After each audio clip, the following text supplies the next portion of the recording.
अगर उस दिन एक आदमी चुप न रहता तो एक मासूम लड़की को जेल नहीं जाना पड़ता, एक शादी टूटने से बच जाती और एक राजकुमार का असली चेहरा सबके सामने आ जाता। लेकिन उसे एक चुप्पी ने पूरी कहानी बदल दी। आज की ये कहानी बताएगी कि मौन कभी कभी सबसे बड़ा अपराध कैसे बन जाता है। वीडियो अंत तक जरूर देखना, क्योंकि अंत में जो सच सामने आएगा वो आपकी सोच बदल देगा। मित्रों, मैं आप सभी से माता लक्ष्मी और भगवान नारायण से प्रार्थना करता हूँ, जो भी इस कहानी को पूरा सुने और भगवान श्री विष्णु के नाम का स्मरण करे, उसका घर परिवार हमेशा धन दौलत से भरा रहे, उसके घर में सुख और शांति बनी रहे और उसके मन में सही ज्ञान का संचार हो। मित्रों, आप भी इस अद्भुत ज्ञान यात्रा में हमारा साथ जरूर दीजिए। क्या आपको लगता है कि झूठ बोलना ही दुनिया का सबसे बड़ा पाप है? अगर आप ऐसा सोचते हैं तो जरा ठहरिए, क्योंकि आज की ये कहानी आपकी सोच को हिलाकर रख देगी। जरा सोचिए, अगर आपके सामने किसी बेगुनाह के साथ अन्याय हो रहा हो, किसी की इज्जत लूटी जा रही हो या किसी की जिंदगी बर्बाद की जा रही हो और आप सब कुछ देखकर भी खामोश रहें, मुंह पर ताला लगा लें, तो बताइए, क्या आप भी उस पाप के भागीदार नहीं होंगे? आज हम आपको एक ऐसी कहानी सुनाने जा रहे हैं जो आपके रोंगटे खड़े कर देगी। ये कहानी है एक सीधी साधी लड़की भारती की, जिसकी हंसती खेलती दुनिया एक ही पल में उजड़ गई। और जानते हैं उसका असली गुनहगार कौन था? वो राजकुमार जिसने जुल्म किया वो तो दोषी था ही, लेकिन उससे भी बड़ा गुनहगार वो इंसान था जो सब कुछ जानता था, सब कुछ देख रहा था, मगर फिर भी चुप रहा। ये कहानी आपको सोचने पर मजबूर कर देगी कि क्या खामोश रहना भी हत्या करने जैसा पाप हो सकता है। जैसे महाभारत में भीष्म पितामह की चुप्पी ने कुरुक्षेत्र को लाशों से भर दिया था, वैसे ही इस कहानी में एक गवाह की चुप्पी ने कैसा कहर ढाया, ये जानकर आप दंग रह जाएंगे। तो दिल थाम कर बैठिए और सुनिए धर्म और अधर्म की ये रोमांचक दास्तान, जो आपको अंदर तक झकझोर देगी। गंगा नदी के किनारे बसे एक छोटे से गांव में एक परिवार रहता था। गांव का नाम था रामपुर। इस परिवार में 3 सदस्य थे: राम प्रसाद, उनकी पत्नी गीता और उनकी प्यारी बेटी भारती।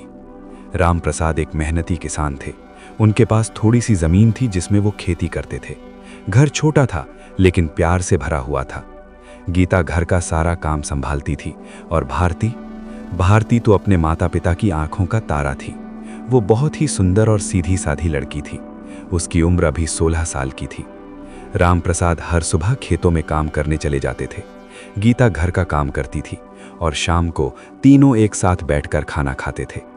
भारती अपनी माँ की मदद करती थी। वो पानी भरने जाती, घर की सफाई करती और छोटे छोटे काम संभालती थी। परिवार में बहुत खुशियाँ थी। हर त्योहार पर वे साथ साथ मंदिर जाते थे। हर शाम राम प्रसाद अपनी बेटी को कहानियाँ सुनाते थे। भारती उन्हें बहुत प्यार करती थी। वो अपने पिता से कहा करती थी, बाबूजी, आप दुनिया के सबसे अच्छे पिता हो। और राम प्रसाद मुस्कुराते हुए उसके सिर पर हाथ फेर दिया करते थे।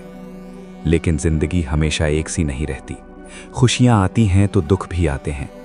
एक दिन राम प्रसाद खेत में काम कर रहे थे। मौसम बहुत गर्म था, धूप तेज थी। उन्होंने सोचा थोड़ा आराम कर लेते हैं। वे एक पेड़ के नीचे बैठ गए, लेकिन तभी अचानक उन्हें चक्कर आया। सांस तेज चलने लगी, छाती में तेज दर्द होने लगा। पास में कोई नहीं था। वे जोर से चिल्लाना चाहते थे, मगर आवाज नहीं निकली। कुछ ही देर में उनकी आंखें बंद हो गईं। जब शाम को राम प्रसाद घर नहीं लौटे तो गीता और भारती बहुत परेशान हो गईं। गीता ने कुछ लोगों को बुलाया और सब खेत की ओर चल पड़े। वहां पहुंचकर जो उन्होंने देखा, उससे सबके पैरों तले जमीन खिसक गई। राम प्रसाद पेड़ के नीचे निर्जीव पड़े हुए थे। गीता जोर जोर से रोने लगी। भारती अपने पिता के पास दौड़ी और उन्हें हिलाने लगी, बाबूजी, उठो ना, बाबूजी। लेकिन राम प्रसाद अब कभी नहीं उठे। उन्हें दिल का दौरा पड़ा था और वो इस दुनिया को हमेशा हमेशा के लिए छोड़कर चले गए थे। पूरे गांव में दुख की लहर दौड़ गई। हर आंख नम थी। सभी लोग राम प्रसाद के अंतिम संस्कार में शामिल हुए। गीता और भारती का सहारा टूट गया था। जिस इंसान पर उनका पूरा घर टिका था, वो अचानक इस दुनिया से चला गया था। राम प्रसाद के जाने के बाद घर में जैसे अंधेरा छा गया।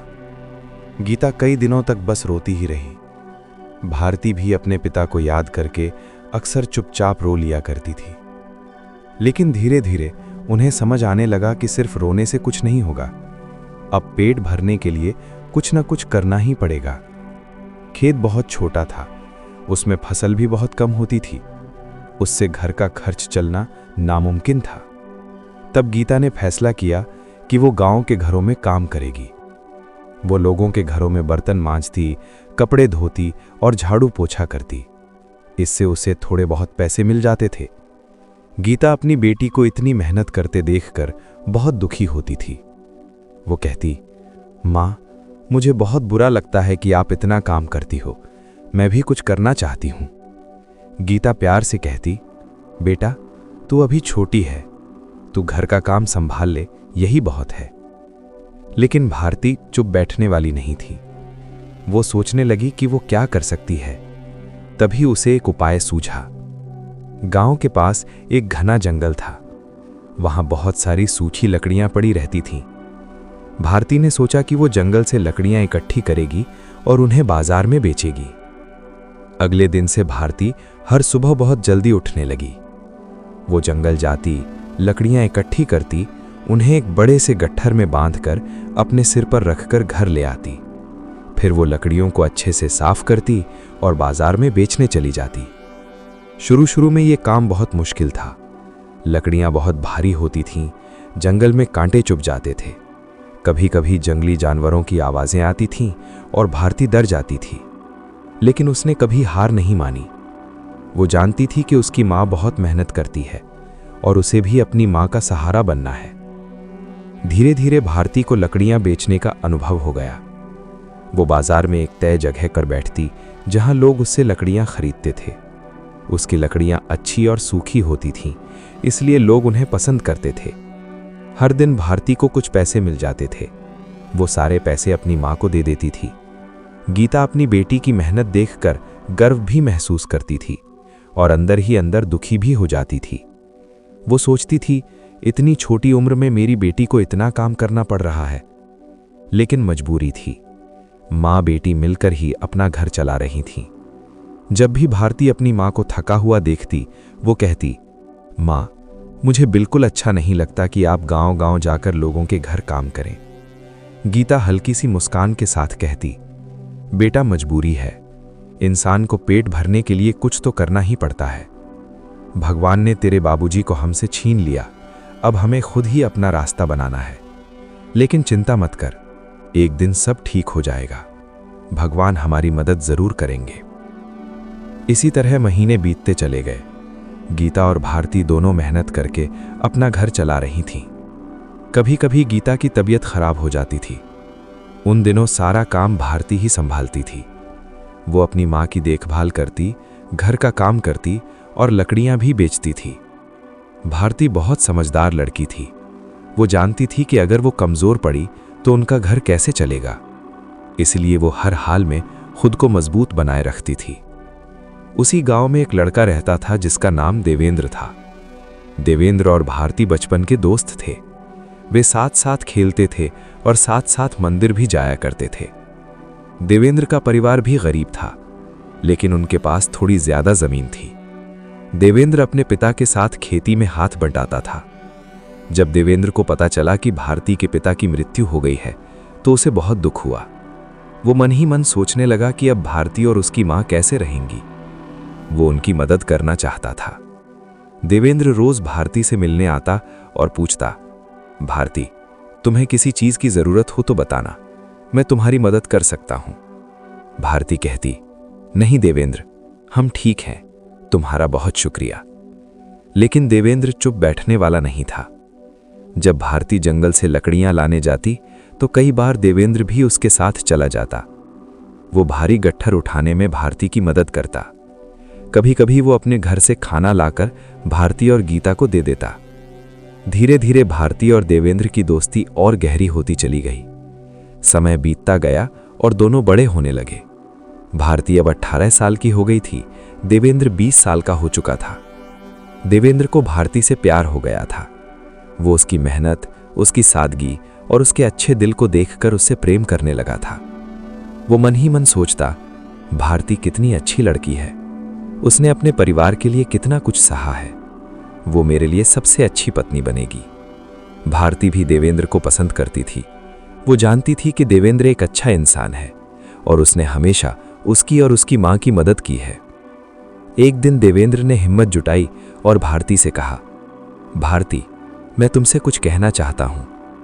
भारती ने पूछा, हाँ देवेंद्र, बोलो।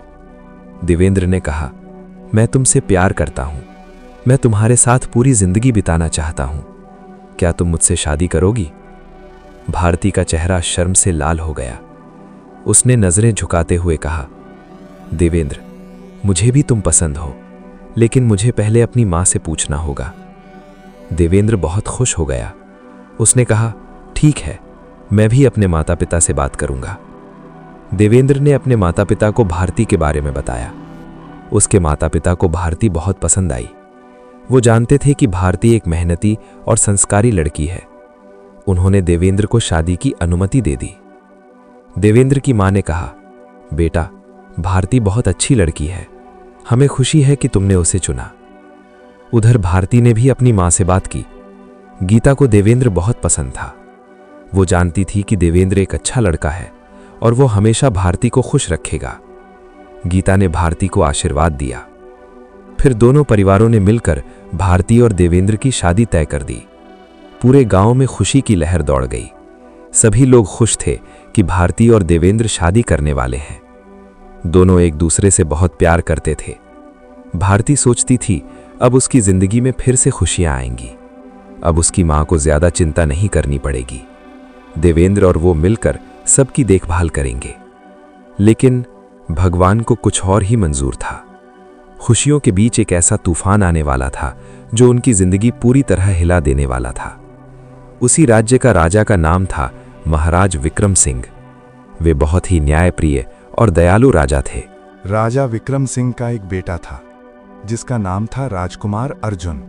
राजकुमार अर्जुन बहुत सुंदर और बहादुर था, लेकिन उसके अंदर एक बहुत बड़ी बुराई थी।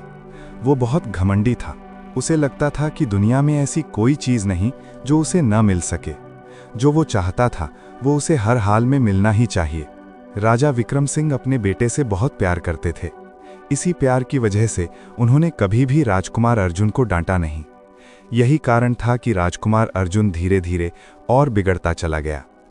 एक दिन राजकुमार अर्जुन अपने घोड़े पर सवार होकर शिकार के लिए जंगल की ओर जा रहा था। उसके साथ उसके कुछ सैनिक भी थे। रास्ते में उसे बाजार से गुजरना था। जब वो बाजार में पहुंचा तो उसकी नज़र एक लड़की पर पड़ी। वो लड़की लकड़ियां बेच रही थी। वो थी भारती। भारती ने साधारण कपड़े पहने हुए थे, लेकिन उसकी सुंदरता कुछ अलग ही थी।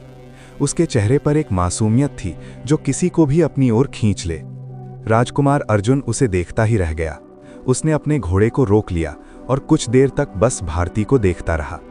भारती को इस बात का कोई अंदाजा नहीं था कि कोई उसे इस तरह देख रहा है। वो अपने काम में लगी थी, लेकिन राजकुमार अर्जुन के मन में कुछ और ही चलने लगा। उसके दिल में भारती को पाने की इच्छा जाग उठी। वो सोचने लगा, ये लड़की कितनी सुंदर है, इसकी सादगी में भी कितनी खूबसूरती है। मैं इसे अपनी रानी बनाऊंगा। उस दिन के बाद राजकुमार अर्जुन रोज बाजार आने लगा। वो दूर से भारती को देखता रहता। भारती अपना काम करती और घर चली जाती। उसे कुछ पता नहीं था कि राजकुमार के मन में क्या चल रहा है। कुछ दिनों बाद राजकुमार अर्जुन ने भारती के बारे में जानकारी निकलवाई। उसे पता चला कि भारती एक गरीब परिवार की लड़की है। वो अपनी मां के साथ रहती है। उसके पिता की मृत्यु हो चुकी है। ये जानकर राजकुमार अर्जुन मन ही मन खुश हो गया। उसने सोचा, ये तो और भी अच्छा है। मैं इस गरीब लड़की को अमीरी दूंगा। ये मेरी रानी बनेगी और महल में रहेगी। लेकिन राजकुमार अर्जुन ये नहीं जानता था कि भारती की शादी देवेंद्र से तय हो चुकी है और वो देवेंद्र से सच्चा प्यार करती है। एक दिन जब बाजार में ज्यादा लोग नहीं थे, राजकुमार अर्जुन ने हिम्मत करके भारती के पास जाने का फैसला किया। वो घोड़े से उतरा और सीधे भारती के पास गया। उस समय भारती लकड़ियां सजा रही थी। राजकुमार अर्जुन ने पूछा, तुम्हारा नाम क्या है? भारती ने सिर उठाया। सामने एक राजकुमार खड़ा था। वो घबरा गई, लेकिन विनम्रता से बोली, मेरा नाम भारती है राजकुमार जी। राजकुमार अर्जुन ने पूछा, तुम कहाँ रहती हो? भारती ने कहा, मैं पास के गांव में रहती हूं। तभी राजकुमार अर्जुन ने कहा, तुम्हारी ये सारी लकड़ियां मैं खरीदता हूं। और उसने बहुत सारे पैसे भारती के हाथ में रख दिए। भारती बहुत खुश हो गई। उसने हाथ जोड़कर कहा, धन्यवाद राजकुमार जी। राजकुमार अर्जुन बोला, कल भी इतनी ही लकड़ियां लेकर आना, मैं रोज तुमसे लकड़ियां खरीदूंगा। भारती ने कहा, जी राजकुमार जी, धन्यवाद। और वो खुशी खुशी घर चली गई। उसे जरा सा भी अंदाजा नहीं था कि राजकुमार के मन में क्या चल रहा है। वो यही सोच रही थी कि राजकुमार बहुत दयालु हैं, इसीलिए उन्होंने मेरी लकड़ियां खरीदी। अगले दिन से भारती रोज बाजार में लकड़ियां लेकर जाने लगी। राजकुमार अर्जुन हर दिन उसे खरीद लेता। भारती खुश थी क्योंकि अब उसे अच्छी कमाई होने लगी थी। लेकिन धीरे धीरे राजकुमार अर्जुन के इरादे बदलने लगे। वो भारती के और करीब आने की कोशिश करने लगा। वो उससे बातें करता, उसके बारे में पूछता और उसे देर तक देखता। भारती को ये सब अच्छा नहीं लग रहा था। वो अंदर ही अंदर असहज महसूस करने लगी। लेकिन सामने राजकुमार था, इसलिए वो कुछ नहीं कह पाती थी। एक दिन जब भारती लकड़ियां दे रही थी, तभी राजकुमार अर्जुन ने अचानक उसका हाथ पकड़ लिया। भारती घबरा गई। उसने अपना हाथ छुड़ाने की कोशिश की और डरते हुए बोली, राजकुमार जी, ये आप क्या कर रहे हैं? भारती ने कांपती हुई आवाज में कहा, मैं ऐसी वैसी लड़की नहीं हूं। राजकुमार अर्जुन हंस पड़ा। उसने घमंड भरे स्वर में कहा, तुम ऐसी वैसी लड़की नहीं हो तो क्या हुआ? मैं तुमसे प्यार करता हूं। मैं तुम्हें अपनी रानी बनाना चाहता हूं। तुम महल में रहोगी, अच्छे कपड़े पहनोगी, सोने चांदी के गहने मिलेंगे, तुम्हें कभी कोई तकलीफ नहीं होगी। ये सुनते ही भारती की आंखों में आंसू आ गए। उसने रोते हुए कहा, राजकुमार जी, मेरी शादी तय हो चुकी है। मैं किसी और से प्यार करती हूं। कृपया मुझे जाने दीजिए। ये सुनते ही राजकुमार अर्जुन का खून खौल उठा। वो गुस्से से बोला, तुम्हारी इतनी हिम्मत कि तुम मुझे ना कहो? मैं राजकुमार हूं। जो मैं चाहता हूं वो मुझे मिलना ही चाहिए। तुम एक गरीब लड़के से प्यार करती हो, वो तुम्हें क्या देगा? मैं तुम्हें सब कुछ दे सकता हूं। भारती और कुछ नहीं सुन सकी। वो रोती हुई वहां से भाग गई। उसके हाथ से लकड़ियां गिर पड़ी। वो सीधे घर पहुंची और अपनी मां से लिपटकर फूट फूट कर रो पड़ी। गीता घबरा गई। उसने पूछा, बेटा क्या हुआ? तू रो क्यों रही है? भारती ने सारी बात अपनी मां को बता दी। ये सुनकर गीता को बहुत गुस्सा आया, लेकिन वो भी जानती थी कि सामने राजकुमार है, वो कुछ नहीं कर सकती थी। गीता ने भारती को समझाया, बेटा अब तू बाजार में लकड़ियां बेचने नहीं जाएगी, हम कोई और तरीका ढूंढ लेंगे। भारती ने अपनी मां की बात मान ली। उसने ये बात किसी को भी नहीं बताई, यहां तक कि देवेंद्र को भी नहीं। वो सोचती थी अगर देवेंद्र को पता चला तो राजकुमार से लड़ाई कर बैठेगा और उसे नुकसान हो सकता है। अगले दिन जब देवेंद्र आया तो उसने पूछा, भारती आज तुम बाजार क्यों नहीं गई? भारती ने कहा, देवेंद्र अब मैं बाजार नहीं जाऊंगी, आज तुम ही लकड़ियां बेच दो। देवेंद्र को कुछ अजीब सा लगा, लेकिन उसने कुछ नहीं पूछा। वो लकड़ियां लेकर बाजार चला गया। उधर राजकुमार अर्जुन बाजार में भारती का इंतजार कर रहा था। जब उसने देखा कि भारती की जगह एक लड़का आया है तो वो आग बबूला हो गया। उसने देवेंद्र से पूछा, भारती कहाँ है? देवेंद्र ने जवाब दिया, वो घर पर है, आज मैं उसकी जगह लकड़ियां बेचने आया हूं। राजकुमार अर्जुन गुस्से से बोला, मुझे तुम्हारी लकड़ियां नहीं चाहिए, और ये कहकर वो वहां से चला गया। भारती की बात राजकुमार अर्जुन के दिल पर लग गई थी। उसे अपना अपमान महसूस हुआ। वो मन ही मन सोचने लगा, एक गरीब लड़की ने मुझे ठुकरा दिया, मैं राजकुमार जिसके पास सब कुछ है, उसने मुझे ना कह दिया। ये मैं बर्दाश्त नहीं करूंगा, मैं इसका बदला लूंगा। मैं इस लड़की की जिंदगी बर्बाद कर दूंगा। अगर वो मेरी नहीं हो सकती तो किसी की भी नहीं होगी। राजकुमार अर्जुन दिन रात इसी सोच में डूबा रहने लगा। उसके मन में नफरत और बदले की आग भर चुकी थी। कुछ दिन बीत गए। देवेंद्र को किसी काम से पास के शहर जाना पड़ा। वो 3-4 दिनों के लिए गांव से बाहर जा रहा था। जाने से पहले उसने भारती से कहा, भारती मुझे कुछ दिनों के लिए शहर जाना है, तुम अपना ध्यान रखना, मैं जल्दी वापस आऊंगा। भारती ने कहा, ठीक है देवेंद्र, तुम चिंता मत करो, हम सब ठीक रहेंगे। देवेंद्र शहर की ओर निकल गया। राजकुमार अर्जुन को यह बात पता चल गई कि देवेंद्र गांव से बाहर गया है। उसने अपने कुछ सैनिकों को बुलाया और आदेश दिया, जाओ उस लड़के को रास्ते में रोको, उसे इतना मारो कि वो अधमरा हो जाए, लेकिन मारना मत। सैनिकों ने राजकुमार का आदेश मान लिया। वे छुपकर उस रास्ते में बैठ गए जहां से देवेंद्र गुजरने वाला था। जब देवेंद्र उस रास्ते से गुजरा तभी अचानक सैनिकों ने उस पर हमला कर दिया। हैरान रह गया। उसने दर्द में कराहते हुए पूछा, आप लोग कौन हैं? मैंने आपका क्या बिगाड़ा है? लेकिन सैनिकों ने कोई जवाब नहीं दिया। वे बिना कुछ कहे देवेंद्र पर टूट पड़े। उन्होंने देवेंद्र को बुरी तरह पीटना शुरू कर दिया। देवेंद्र ने लड़ने की कोशिश की, लेकिन सैनिक ज्यादा थे। उन्होंने उसे इतना मारा कि वो जमीन पर गिर पड़ा। उसके पूरे शरीर पर चोटें आ गईं। चेहरा बुरी तरह सूज गया। कुछ ही देर में देवेंद्र बेहोश हो गया। जब कुछ समय बाद उसे होश आया तो सैनिक वहां से जा चुके थे। उसने उठने की कोशिश की, लेकिन पूरे शरीर में तेज दर्द हो रहा था। किसी तरह वो उठ खड़ा हुआ और लड़खड़ाते हुए गांव की ओर चल पड़ा। उसके दिमाग में बस एक ही सवाल था, आखिर किसने उस पर हमला किया और क्यों? रास्ते में उसे कुछ गांव वाले मिले। जब उन्होंने देवेंद्र को इस हालत में देखा तो सब चौंक गए। उन्होंने उसे सहारा दिया और किसी तरह घर तक पहुंचाया। जब भारती ने देवेंद्र को इस हालत में देखा तो वो फूट फूट कर रो पड़ी। उसने घबरा कर पूछा, देवेंद्र, ये क्या हो गया? किसने तुम्हें मारा? देवेंद्र ने कमजोर आवाज में कहा, मुझे नहीं पता भारती, रास्ते में कुछ लोगों ने मुझ पर हमला कर दिया, शायद डाकू थे। लेकिन सच्चाई कुछ और ही थी। जब सैनिक देवेंद्र को मार रहे थे तो उन्होंने उससे कहा था, इसे अपनी उस लड़की का शुक्रिया समझो, उसी ने हमें तुम्हें मारने के लिए भेजा है। वो राजकुमार से प्यार करती है और तुमसे छुटकारा पाना चाहती है। ये बात देवेंद्र के दिल में छुरे की तरह चुभ गई थी, लेकिन फिर भी उसे विश्वास नहीं हुआ। वो जानता था कि भारती उससे सच्चा प्यार करती है, वो ऐसा कभी नहीं कर सकती। फिर भी उसके मन में एक छोटी सी शंका जन्म ले चुकी थी। वो सोचने लगा, भारती ने मुझे राजकुमार के बारे में क्यों नहीं बताया? कहीं सच में कुछ तो नहीं है? लेकिन फिर उसने खुद को समझाया, नहीं भारती, ऐसी नहीं है, वो मुझसे प्यार करती है, ये सब झूठ है। भारती ने देवेंद्र की दिल से सेवा की। उसने उसकी चोटों पर मरहम लगाया, उसे खाना खिलाया, रात रात भर उसकी देखभाल की। धीरे धीरे देवेंद्र ठीक होने लगा। कुछ दिनों बाद जब देवेंद्र पूरी तरह ठीक हो गया तो दोनों परिवारों ने एक फैसला किया। उन्होंने सोचा कि अब देर नहीं करनी चाहिए, भारती और देवेंद्र की शादी जल्दी कर देनी चाहिए।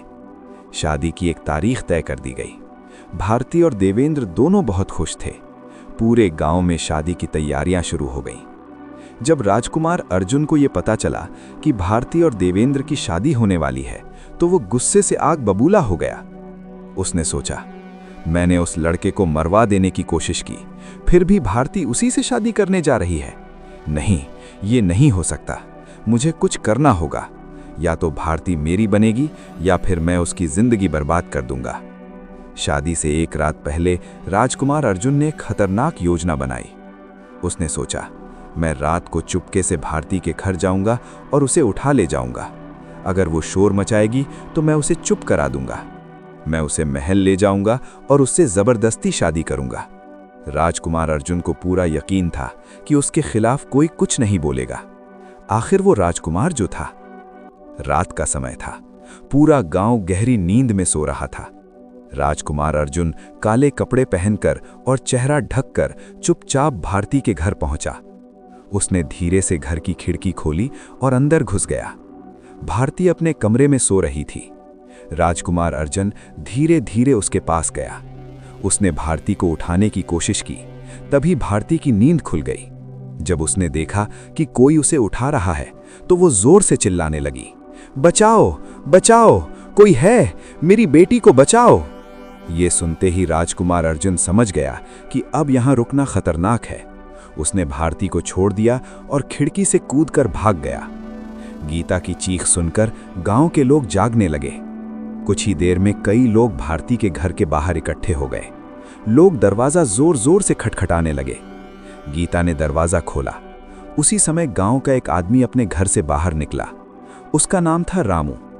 रामू बहुत ही सत्यवादी और ईमानदार आदमी था। गांव में सब उसका बहुत सम्मान करते थे। वो आदमी जिसने कभी झूठ नहीं बोला था।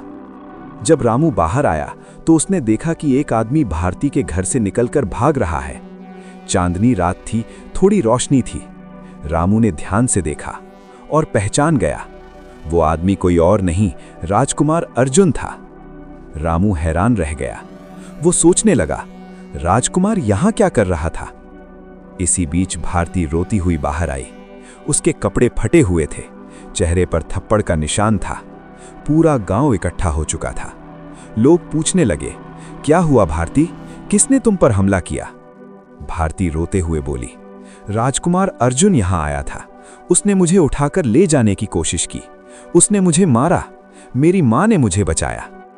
ये सुनकर गांव वाले हैरान रह गए। एक आदमी बोला, राजकुमार, ये तुम झूठ बोल रही हो। राजकुमार यहां क्यों आएगा? भारती रोते हुए बोली, मैं सच बोल रही हूं। रामू काका ने उसे देखा है। वे बाहर थे, उनसे पूछिए। सबकी नजर रामू पर टिक गई। रामू मुश्किल में पड़ गया। उसने सच में राजकुमार को देखा था, लेकिन अगर वो सच बोलता तो राजकुमार उससे नाराज हो जाता। राजकुमार उसकी और उसके परिवार की जिंदगी बर्बाद कर सकता था। रामू की एक छोटी सी बेटी थी। उसके मन में डर बैठ गया। अगर उसने राजकुमार के खिलाफ बोला तो कहीं राजकुमार उसकी बेटी को नुकसान न पहुंचा दे। भारती ने रोते हुए रामू से गुहार लगाई, रामू काका, आप सच बताइए। आप तो हमेशा सच बोलते हो। आपने राजकुमार को देखा था ना? कृपया इन लोगों को सच बताइए। सभी लोग रामू की ओर देख रहे थे, लेकिन रामू की जीभ जैसे बंद हो गई। वो कुछ बोल न पाया। उसने सिर झुका लिया और चुप रह गया। लोगों ने उसकी चुप्पी को गलत समझ लिया। एक आदमी बोला, देखो, रामू काका ने कुछ नहीं कहा। इसका मतलब भारती झूठ बोल रही है। अगर राजकुमार सच में यहां होता तो रामू काका जरूर बताते। वे तो कभी झूठ नहीं बोलते। एक औरत बोली, हाँ, भारती झूठ बोल रही है। राजकुमार जैसा आदमी यहां क्यों आएगा? और अगर आता भी तो हमारी बेटियों के पास जाता, इस गरीब लड़की के पास क्यों आता? राजकुमार इससे क्या लेगा? एक और आदमी बोला, मुझे लगता है भारती ने ये सब लोगों का ध्यान खींचने के लिए किया है, या फिर उसका किसी और से चक्कर चल रहा होगा और वो उसे छुपाने के लिए राजकुमार का नाम ले रही है। ये सुनकर भारती जोर जोर से रोने लगी। वो चिल्लाकर बोली, नहीं, मैं सच बोल रही हूं। मैं झूठ नहीं बोल रही। राजकुमार सच में यहां आया था। रामू काका, आप कुछ बोलिए ना। आपने देखा था ना? लेकिन रामू चुप ही रहा। उसकी आंखों में आंसू थे। दिल में सच था, लेकिन डर सच से ज्यादा बड़ा हो गया था और उसकी खामोशी एक मासूम लड़की की जिंदगी पर भारी पड़ गई। भारती की मां गीता लोगों के सामने हाथ जोड़कर गिड़गिड़ाने लगी। वो रोते हुए बोली, मेरी बेटी सच बोल रही है, कृपया उसकी बात पर विश्वास करो। लेकिन किसी ने उसकी बात नहीं मानी। गांव में हंगामा बढ़ने लगा। कुछ लोग कहने लगे, भारती ने झूठ बोला है, इस पर मुकदमा चलना चाहिए। कुछ लोग बोले, ऐसी लड़की को गांव से निकाल देना चाहिए। इस हंगामे की खबर राजा विक्रम सिंह तक पहुंच गई। उन्हें बताया गया कि एक लड़की राजकुमार पर झूठे आरोप लगा रही है। राजा को यह सुनकर विश्वास नहीं हुआ। उन्होंने सोचा, ये कैसे हो सकता है? मेरा बेटा ऐसा नहीं कर सकता। उन्होंने जल्दी से महल में राजकुमार अर्जुन के कमरे की ओर देखा। राजकुमार अपने बिस्तर पर सोया हुआ था। असल में वो जल्दी से महल लौट आया था और सोने का नाटक कर रहा था। राजा विक्रम सिंह खुद गांव पहुंचे। उन्होंने भारती से पूछा, बेटी, तुम क्या कह रही हो? तुम पर किसने हमला किया? भारती रोते हुए बोली, महाराज, राजकुमार अर्जुन यहां आया था। वो मुझे उठाकर ले जाना चाहता था। उसने मुझे मारा। मैं सच बोल रही हूं। राजा ने गंभीर स्वर में कहा, यह कैसे हो सकता है? मेरा बेटा तो अभी महल में सो रहा है। क्या तुम झूठ बोल रही हो? भारती बोली, नहीं महाराज, मैं सच बोल रही हूं। रामू काका से पूछिए, उन्होंने राजकुमार को यहां से भागते हुए देखा था। राजा की नजर रामू पर पड़ी। उन्होंने कहा, रामू, तुमने क्या देखा? सच बताओ। तुम तो सत्यवादी हो। तुम कभी झूठ नहीं बोलते। पूरा गांव रामू की ओर देखने लगा। भारती ने हाथ जोड़कर कहा, रामू काका, कृपया सच बताइए। आप जानते हो कि मैं झूठ नहीं बोल रही। लेकिन रामू फिर से चुप रह गया। उसने कुछ नहीं कहा। उसकी चुप्पी ने सबको ये विश्वास दिला दिया कि भारती झूठ बोल रही है। राजा विक्रम सिंह बहुत गुस्से में आ गए। उन्होंने कहा, ये लड़की राजकुमार पर झूठे आरोप लगा रही है। ये राज परिवार का अपमान है। इसे कैद में डाल दो। सैनिकों ने तुरंत भारती को पकड़ लिया। भारती जोर जोर से चिल्लाने लगी, मैं सच बोल रही हूं। मैं झूठ नहीं बोल रही। रामू काका, कुछ बोलिए, मेरी मदद कीजिए। गीता फूट फूट कर रोने लगी। वो राजा के पैरों में गिरकर बोली, महाराज, मेरी बेटी सच बोल रही है, कृपया उस पर विश्वास कीजिए। लेकिन राजा ने कोई ध्यान नहीं दिया। सैनिक भारती को कैद खाने ले गए। देवेंद्र ये सब देख रहा था। वो रो पड़ा। उसने भारती को बचाने की कोशिश की, लेकिन सैनिकों ने उसे रोक दिया। देवेंद्र के मन में उलझन थी। वो सोचने लगा कि भारती ने राजकुमार का नाम क्यों लिया। क्या सच में राजकुमार वहां आया था, या फिर भारती कुछ छुपा रही है। भारती को एक अंधेरी कोठरी में बंद कर दिया गया। वो फर्श पर बैठकर रोने लगी। उसे समझ नहीं आ रहा था कि उसके साथ ये सब क्यों हो रहा है। उसने कोई गुनाह नहीं किया था। उसने तो सिर्फ सच बोला था, लेकिन किसी ने उस पर विश्वास नहीं किया। रामू काका ने भी उसकी मदद नहीं की। वो सोचने लगी, क्या भगवान भी मुझे भूल गए हैं। दूसरी ओर राजकुमार अर्जुन बहुत खुश था। उसकी योजना सफल हो गई थी। भारती कैद में डाल दी गई थी। उसने मन ही मन सोचा, अब भारती की जिंदगी बर्बाद हो जाएगी। अगर वो मेरी नहीं हो सकती तो किसी की भी नहीं होगी। अगले दिन राजकुमार अर्जुन कैद खाने में गया। उसने भारती को देखा। भारती की आंखें सूजी हुई थीं। वो रो रो कर थक चुकी थी। राजकुमार मुस्कुराते हुए बोला, देखो भारती, मैंने तुमसे कहा था ना, अगर तुम मेरी नहीं बनी तो तुम्हारी जिंदगी बर्बाद हो जाएगी। आज देखो तुम कहाँ हो, कैद खाने में। अगर तुम मुझसे शादी करने के लिए तैयार हो जाओ तो मैं अपने पिता से कह सकता हूं कि तुम्हें रिहा कर दिया जाए। सोच लो। भारती ने साफ कहा, मैं कभी भी तुमसे शादी नहीं करूंगी। मैं यहां मर जाऊंगी, लेकिन तुम्हारी नहीं बनूंगी। राजकुमार अर्जुन गुस्से में वहां से चला गया। बाहर गीता और देवेंद्र बहुत परेशान थे। गीता दिन रात रोती रहती थी और उसकी तबीयत खराब होती जा रही थी। देवेंद्र ने राजा से मिलने की बहुत कोशिश की, लेकिन राजा ने मिलने से मना कर दिया। देवेंद्र टूट चुका था। वो भारती को बचाना चाहता था, लेकिन वो गरीब था और सामने राजा और राजकुमार थे। कुछ दिन बीत गए। भारती कैद खाने में दिन रात रोती रहती थी। वो ठीक से खाना भी नहीं खा पाती और कमजोर हो गई थी। गीता भी बीमार पड़ गई। देवेंद्र दोनों की देखभाल करता रहा, लेकिन वो अंदर से टूटता जा रहा था। एक दिन गीता ने देवेंद्र से कहा, बेटा, मुझे पूरा यकीन है कि मेरी बेटी सच बोल रही है। रामू ने सच छुपाया है। उसकी चुप्पी की वजह से मेरी बेटी की जिंदगी बर्बाद हो गई। हमें कुछ करना होगा।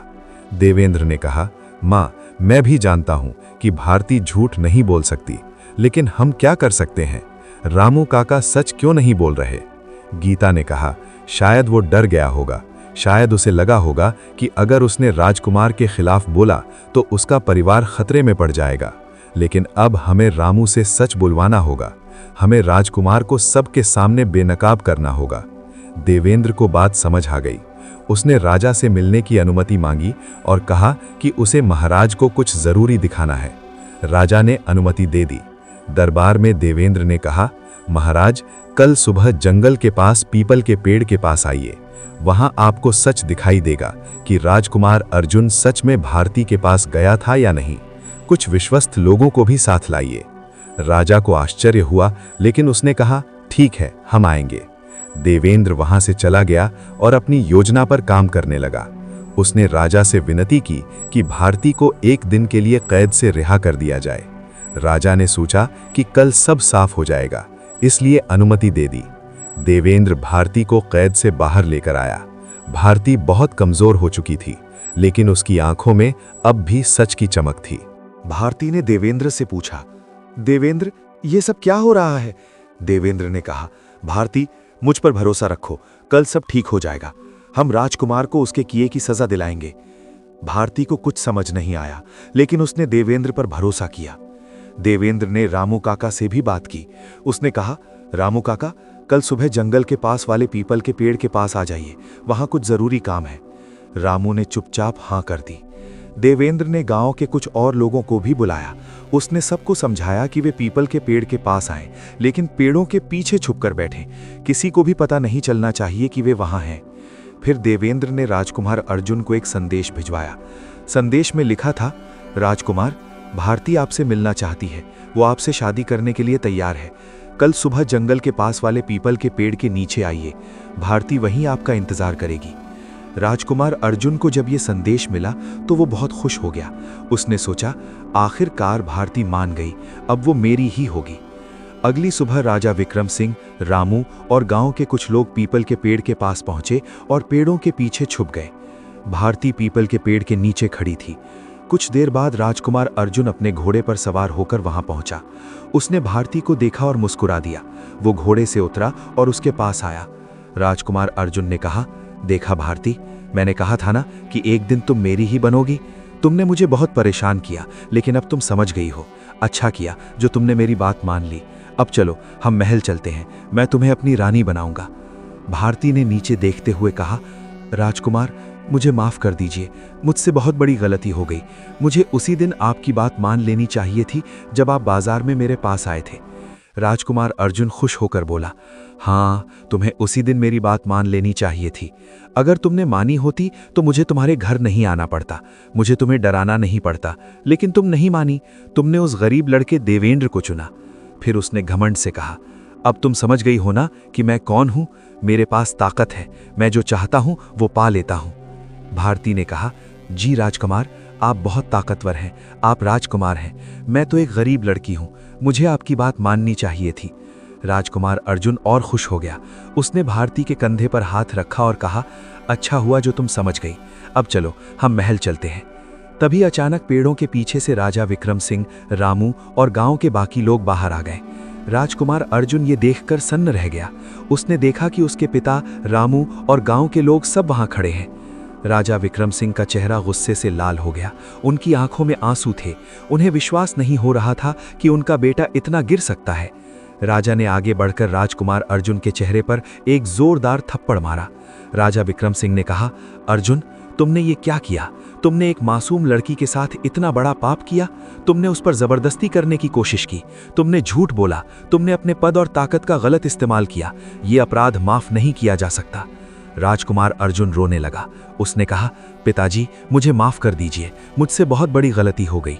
राजा ने कठोर स्वर में कहा, माफी से कुछ नहीं होगा अर्जुन, तुम्हें अपने कर्मों का फल भुगतना होगा। आज से मैं तुम्हें राजकुमार के पद से हटा रहा हूं। अब तुम एक साधारण नागरिक की तरह रहोगे। तुम गांवों में जाकर लोगों की सेवा करोगे, गरीबों की मदद करोगे, तभी तुम्हें अपने पापों का एहसास होगा। राजकुमार अर्जुन ने सिर झुका लिया। उसे अपनी गलती का एहसास हो चुका था। राजा ने भारती की ओर देखा और कहा, बेटी, मुझे तुमसे माफी मांगनी है। मैंने तुम्हारी बात पर विश्वास नहीं किया, मैंने तुम्हें कैद में डाल दिया। मुझे बहुत शर्म आ रही है। भारती ने कहा, महाराज, आप राजा हैं, आपने वही किया जो आपको सही लगा। अब सच सामने आ गया है, यही मेरे लिए सबसे बड़ी जीत है। राजा ने कहा, बेटी, मैं तुम्हें और तुम्हारे परिवार को इस कष्ट के बदले मुआवजा देना चाहता हूं, जो भी चाहिए मांग लो। भारती ने कहा, महाराज, मुझे कुछ नहीं चाहिए, मैं बस इतना चाहती हूं कि लोग ये समझें कि सच बोलना कितना जरूरी होता है। रामू काका की चुप्पी ने मेरी जिंदगी बर्बाद कर दी। अगर उस दिन सच बोला जाता तो मुझे इतना कष्ट नहीं झेलना पड़ता। राजा ने रामू की ओर देखा और कहा, रामू, तुम्हें भी सजा मिलनी चाहिए। तुमने सच को छुपाया और एक मासूम लड़की को कष्ट सहना पड़ा। रामू ने कहा, महाराज, मुझे जो भी सजा दीजिए मैं स्वीकार करूंगा। मैंने बहुत बड़ा पाप किया है। तभी भारती आगे बढ़ी और कहा, नहीं महाराज, रामू काका को सजा मत दीजिए। वे पहले से ही अपनी गलती से बहुत दुखी हैं। उन्हें अपनी गलती का एहसास हो गया है, यही काफी है। राजा ने कहा, बेटी, तुम बहुत दयालु हो, लेकिन गलती की सजा जरूरी होती है ताकि समाज सीख सके। रामू, अब तुम गांव-गांव जाकर लोगों को ये बताओगे कि सच बोलना कितना जरूरी है। तुम लोगों को समझाओगे कि चुप रहना भी कई बार बहुत बड़ा गुनाह होता है। जब किसी की जिंदगी और इज्जत दांव पर लगी हो, तब चुप रहना सबसे बड़ा पाप होता है। रामू ने सिर झुकाकर हाँ कह दी। उसने फैसला किया कि वो अपनी पूरी जिंदगी लोगों को सच का महत्व समझाने में लगा देगा। राजा ने पूरे गांव में घोषणा करवाई कि भारती बिल्कुल निर्दोष है, उसने कोई झूठ नहीं बोला था। राजकुमार अर्जुन को उसके कर्मों की सजा दी गई। उसे महल से निकाल दिया गया और आदेश दिया गया कि वो गांव-गांव जाकर गरीबों की सेवा करेगा। कुछ समय बाद भारती और देवेंद्र की शादी हुई। राजा विक्रम सिंह खुद उनकी शादी में आए। उन्होंने दोनों को आशीर्वाद दिया और बहुत से उपहार दिए। उन्होंने उन्हें जमीन दी ताकि वे सम्मान के साथ अपना जीवन जी सकें। भारती और देवेंद्र ने एक साथ नया जीवन शुरू किया। गीता भी अब खुश थी। उसकी बेटी को न्याय मिल चुका था। उधर अर्जुन ने गांव में रहकर गरीबों की सेवा शुरू की। धीरे धीरे उसे अपनी गलतियों का एहसास होने लगा। उसे समझ आया कि असली खुशी ताकत दिखाने में नहीं, बल्कि दूसरों की मदद करने में है। समय के साथ अर्जुन पूरी तरह बदल गया। एक दिन उसने भारती और देवेंद्र से माफी मांगी। भारती ने उसे माफ कर दिया। राजा विक्रम सिंह ने अपने बेटे में ये बदलाव देखा तो उन्हें बहुत खुशी हुई। उन्होंने अर्जुन को फिर से राजकुमार का पद दिया। लेकिन अब अर्जुन एक घमंडी नहीं, बल्कि न्यायप्रिय राजकुमार था। रामू ने अपना पूरा जीवन गांव-गांव जाकर लोगों को ये कहानी सुनाने में बिता दिया। वो कहता, मेरी चुप्पी की वजह से एक मासूम लड़की की जिंदगी बर्बाद होते होते बची। अगर मैं उस दिन सच बोल देता तो भारती को इतना कष्ट नहीं होता। याद रखना, सच बोलना बहुत जरूरी है। जब किसी की जिंदगी दांव पर हो तब चुप रहना सबसे बड़ा पाप होता है। धीरे धीरे ये कहानी पूरे राज्य में फैल गई। माता पिता अपने बच्चों को ये कहानी सुनाने लगे और समझाने लगे कि सच बोलना ही सच्चा धर्म है। चुप रहना कई बार झूठ बोलने से भी बड़ा अपराध होता है।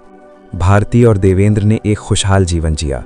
उन्होंने अपने बच्चों को हमेशा सच के साथ खड़े रहने की सीख दी। गीता ने भी लंबा और सुखी जीवन जिया और अपनी आने वाली पीढ़ियों को यही सिखाया कि भगवान हमेशा सच के साथ होते हैं। राजा विक्रम सिंह ने भी इस घटना से सीख ली। उन्होंने समझा कि राजा होना सिर्फ शासन करना नहीं, बल्कि हर इंसान की बात को ध्यान से सुनना और बिना डर के न्याय करना है। राजा विक्रम सिंह ने अपने राज्य में एक नया नियम बनाया कि किसी भी व्यक्ति को बिना सबूत के कैद में नहीं डाला जाएगा। हर मामले की पूरी जांच होगी और बिना सच्चाई जाने कोई फैसला नहीं लिया जाएगा। समय बीतता गया। भारती और देवेंद्र बूढ़े हो गए, लेकिन उनकी कहानी कभी नहीं मरी। गांव-गांव में आज भी लोग उनकी कहानी सुनाते हैं और कहते हैं कि ये कहानी हमें सिखाती है कि सच बोलना कितना जरूरी है। चुप रहना कभी-कभी बहुत बड़ा गुनाह बन जाता है। रामू ने अपने जीवन के आखिरी दिनों में बहुत से लोगों को सच का महत्व समझाया। जब उसकी मृत्यु का समय आया तो उसने अपने बच्चों से कहा, मेरे बच्चों, मैंने अपनी जिंदगी में एक बहुत बड़ी गलती की थी। मैंने सच को छुपाया था। मेरी चुप्पी की वजह से एक मासूम लड़की को बहुत कष्ट हुआ, लेकिन भगवान ने मुझे मौका दिया कि मैं अपनी गलती सुधार सकूं। तुम लोग हमेशा सच बोलना, कभी भी झूठ मत बोलना, और जब किसी की मदद करने का समय आए तो चुप मत रहना। सच बोलो, चाहे कुछ भी हो जाए। रामू के बच्चों ने अपने पिता की बात मानी और उन्होंने भी जीवन भर सच का साथ दिया। इस तरह ये सीख पीढ़ी दर पीढ़ी चलती रही। राजकुमार अर्जुन ने भी अपने बाकी जीवन अच्छे कामों में लगा दिया। वो एक न्यायप्रिय और दयालु राजा बना। उसने गरीबों के लिए घर बनवाए, विद्यालय खुलवाए और अस्पताल बनवाए। लेकिन वो अपनी गलती कभी नहीं भूला। वो जानता था कि उसी गलती ने उसे बेहतर इंसान बनाया। भारती ने अपने जीवन के अंतिम दिनों में भी लोगों को यही संदेश दिया कि सच के साथ खड़े रहो। उसने कहा, मैंने बहुत दुख देखे, लेकिन मैंने कभी सच का साथ नहीं छोड़ा। भगवान पर भरोसा रखा और अंत में सच की जीत हुई। इसलिए कभी हार मत मानना। देवेंद्र ने भी हमेशा सच का साथ दिया। जब पूरी दुनिया भारती के खिलाफ थी, तब भी वो उसके साथ खड़ा रहा। उसने साबित कर दिया कि प्यार सिर्फ खुशियों में साथ देना नहीं, बल्कि मुसीबत में साथ निभाना होता है। गीता ने भी आखिरी सांस तक अपनी बेटी का साथ दिया। एक माँ अपने बच्चे को सबसे अच्छे से जानती है। गीता को पता था कि उसकी बेटी झूठ नहीं बोल सकती, इसलिए वो हर हाल में उसके साथ खड़ी रही। इस कहानी की सीख साफ है, सच बोलना हमारा धर्म है, और जब किसी के साथ अन्याय हो रहा हो तब चुप रहना भी उसी अन्याय का हिस्सा बन जाना है। डर चाहे जितना हो, सच हमेशा बोलना चाहिए। तीसरी सीख ये है कि हमें कभी भी अपनी ताकत का गलत इस्तेमाल नहीं करना चाहिए। राजकुमार अर्जुन ने अपनी ताकत का गलत इस्तेमाल किया और उसे उसकी सजा मिली। चौथी सीख ये है कि सच की हमेशा जीत होती है। भले ही कुछ समय के लिए सच दब जाए, लेकिन अंत में जीत सच की ही होती है। ये कहानी हमें सिखाती है कि कर्मों का फल हर किसी को मिलता है। राजकुमार अर्जुन को उसके बुरे कर्मों की सजा मिली और भारती को उसके अच्छे कर्मों का फल मिला। इसलिए हमें हमेशा अच्छे कर्म करने चाहिए और कभी भी किसी का बुरा नहीं करना चाहिए। इस कहानी से ये भी सीख मिलती है कि क्षमा करना बहुत बड़ा गुण है। भारती ने राजकुमार अर्जुन को माफ कर दिया। ये उसकी महानता को दिखाता है।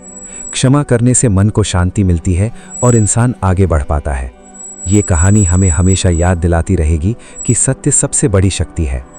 मौन रहना कभी कभी अपराध बन जाता है, इसलिए जब सच बोलने की बारी आए तो पीछे नहीं हटना चाहिए।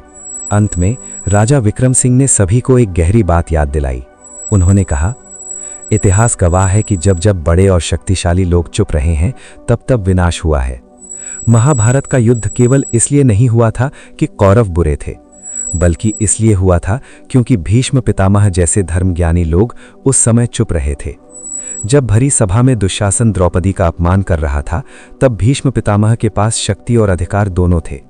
अगर वे उस समय चुप ना रहते और अधर्म को रोक देते तो शायद महाभारत का भयानक युद्ध कभी नहीं होता। लेकिन उन्होंने मौन रखा। इसी चुप्पी ने अधर्म का साहस बढ़ाया और अंत में सर्वनाश हुआ। स्वयं भीष्म पितामह को भी अपनी चुप्पी की भारी कीमत चुकानी पड़ी। युद्ध में उन्हें बाणों की शैया पर असहनीय पीड़ा सहनी पड़ी। तब उन्हें एहसास हुआ कि द्रौपदी के अपमान के समय चुप रहना उनके जीवन की सबसे बड़ी भूल थी। इसलिए याद रखो, अन्याय करना पाप है, लेकिन अन्याय होते हुए देखकर चुप रह जाना उससे भी बड़ा पाप है। मित्रों, हमारा एकमात्र संकल्प है गीता के दिव्य ज्ञान को घर घर पहुंचाना। लेकिन ये महान कार्य तभी सफल हो सकता है जब आप सब इस नेक यात्रा में हमारे सारथी बने। ये केवल मेरा या आपका प्रयास नहीं, बल्कि हम सबका सामूहिक धर्म है कि हम भगवान श्री कृष्ण की शिक्षाओं को जन जन तक पहुंचाएं और उन्हें अपने स्वयं के जीवन में उतारने का ईमानदार प्रयास करें। हमारा उद्देश्य केवल शब्द सुनाना नहीं, बल्कि आपके जीवन में सकारात्मक बदलाव लाना है। यदि इस पूरी यात्रा के दौरान आपके मन में कोई भी सवाल उठा हो, कोई दुविधा हो या कोई जिज्ञासा जागी हो, तो आप बेझिझक नीचे कमेंट बॉक्स में हमसे पूछ सकते हैं। हम पूरी कोशिश करेंगे कि आपके हर सवाल का जवाब समय पर दे सकें और आपकी शंकाओं का समाधान कर सकें। आपने गीता ज्ञान की इस लंबी और अद्भुत यात्रा में पूरी तन्मयता के साथ हमारा साथ दिया। इसके लिए हम हृदय की गहराइयों से आपका बहुत बहुत धन्यवाद करते हैं। हम प्रार्थना करते हैं कि भगवान श्री कृष्ण की असीम कृपा आप पर और आपके पूरे परिवार पर सदैव बनी रहे। इस ज्ञान की चर्चा के दौरान यदि मुझसे शब्दों के चयन में या किसी भी प्रकार की कोई त्रुटि हुई हो, तो अपना छोटा भाई या मित्र समझकर मुझे क्षमा कर दीजिएगा। हमारा उद्देश्य केवल शुद्ध भाव से प्रभु की वाणी को आप तक पहुंचाना था। यदि इस वीडियो के बारे में या हमारे आने वाले वीडियो के लिए आपकी कोई अनमोल राय हो, कोई सुझाव हो, तो हमें जरूर बताइएगा। आप कमेंट बॉक्स में हमसे संपर्क कर सकते हैं और अपनी दुविधाएं हमारे साथ साझा कर सकते हैं। याद रखिए, आपकी एक छोटी सी राय हमें और बेहतर करने की शक्ति देती है। एक बार फिर इस ज्ञान यात्रा का हिस्सा बनने के लिए आपका कोटि कोटि आभार। और ऐसे ही और अद्भुत वीडियो पाने के लिए हमारे चैनल को सब्सक्राइब करें, वीडियो को लाइक करें और ज्यादा से ज्यादा शेयर करें। धन्यवाद। जय श्री कृष्णा। राधे राधे।